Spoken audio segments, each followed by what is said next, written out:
Hello everyone, MotherGamer here. Welcome back to another one of my vlogs. Stick with me. Here comes the intro.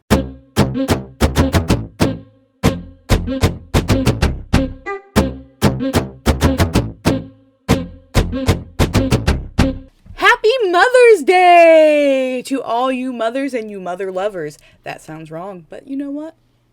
It's true. If you love a mother, then you're a mother lover. I think I'm Dr. Seuss. It's true. If you love a mother, then you're a mother lover. Anyway, so this vlog is going to be obviously about motherhood and my mom, because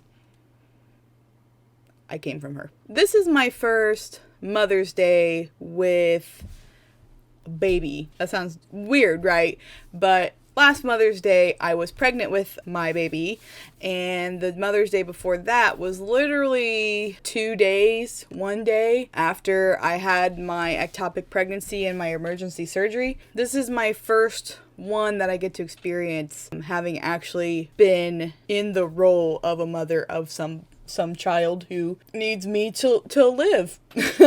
So what I really wanted to talk about with this really quickly is just kind of what motherhood has become for me.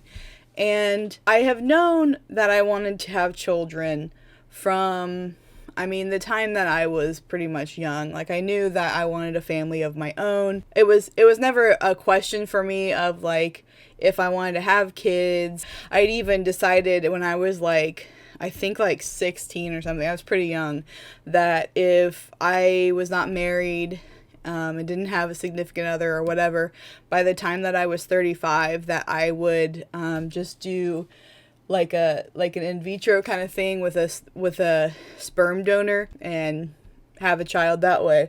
I was pretty adamant about having kids in my life. That's not to say that everybody should be like that. If you don't want to have kids, cool. All right. If you want to have one kid, cool. All right.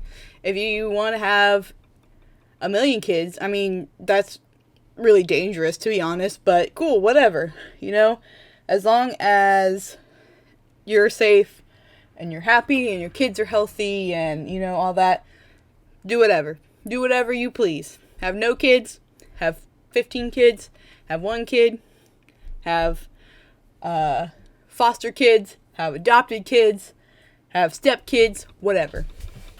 Y'all mamas, okay? Motherhood it's brought back myself. And I know that doesn't really make sense because I've always been myself, obviously. But for several years, pretty much since honestly I started my freshman year of college, I've been kind of losing my sense of self. In my first bachelor's degree, I was still that bubbly, I'm always the funny person, whatever. I was still that person, but I was losing a lot of who I really wanted to be and who I wanted to become. When I went into my second bachelor's degree, I was still, whatever, but I kept getting more curmudgeon-y and really pessimistic. And while I've always pretty much been pessimistic, it hasn't been to the point that I am now, or I was. Especially after my ectopic pregnancy and all of the months that I spent not knowing anything, I just really lost who I was. The only thing that I really wrapped myself into, I was a bereaved mother. I didn't think I was ever going to get my chance to be a mother.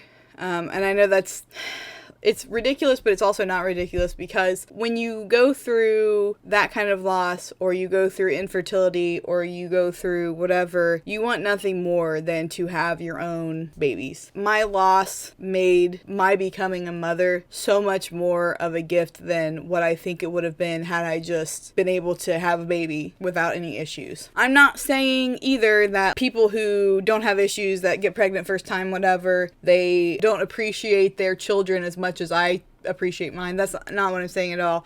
It's just, for me, it made my outlook on motherhood and my husband and my ability to become parents, it just made me look at that differently. We're obsessed with our child. I don't know who's not really obsessed with our child, but she's absolutely the greatest gift. and she has helped me become me again. And honestly, that's one of the reasons, as I said in my intro, why I started the YouTube channel to begin with. Performing and entertaining has always been something that I really love doing. I love making people laugh, and I guess that's why I became a teacher, because not only are you a mentor, but you're also an entertainer. You have to keep kids engaged. So motherhood as a whole has really brought me back to myself. I feel energetic again. I feel good about myself again. My mom and sister have always said that I'm a honey badger. If you've ever watched that video, how many years ago is that? 800 years ago. Honey badger, don't care. I've kind of prided myself on being that way.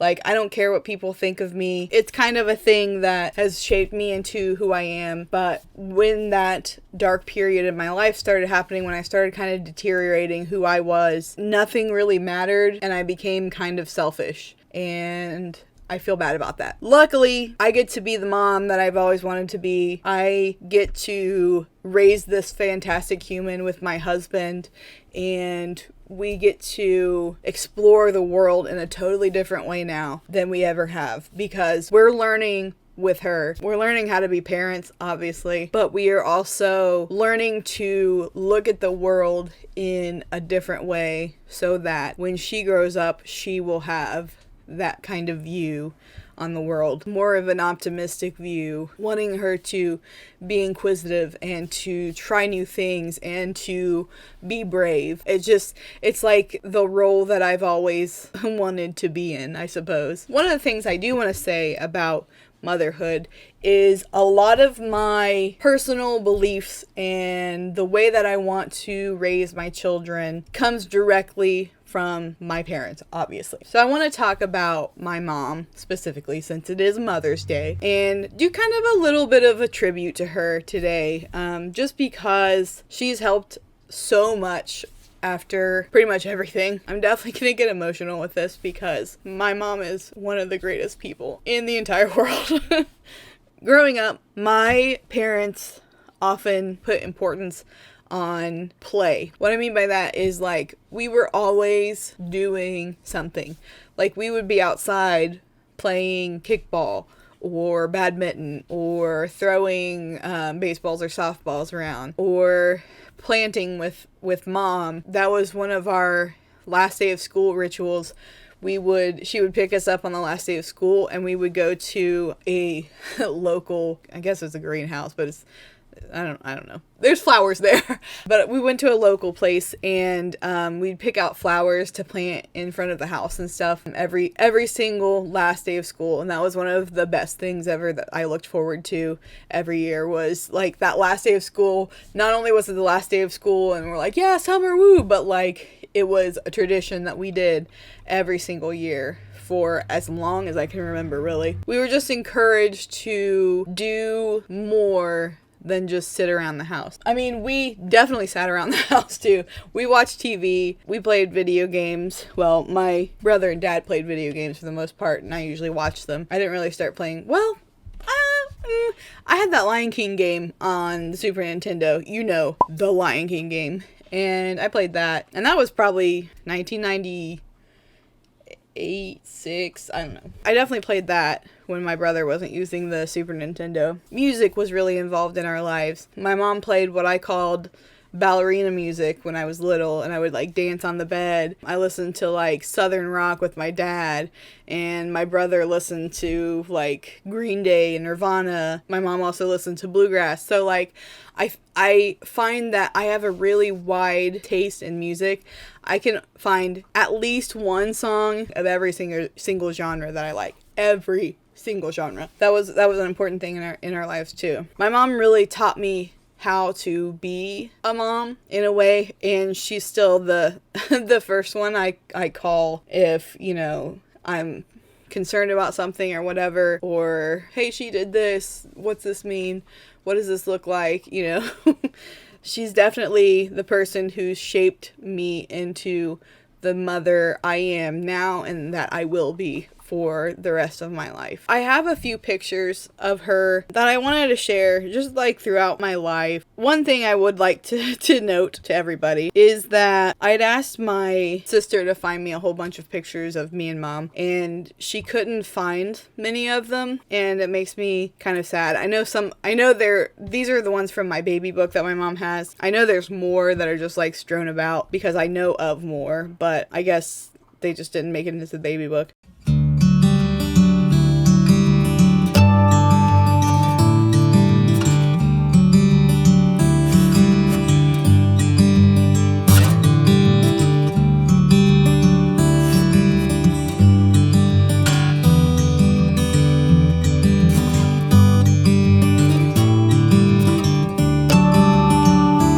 I just wanted to share those pictures, kind of highlight the relationship that I've had with my mom. Like I said, she's literally one of the best people I've ever known in my life. We don't always get along like any mother and daughter do, but we get along more than we don't. For every one time we don't get along, we get along 20 other times. Humans don't always get along. It happens.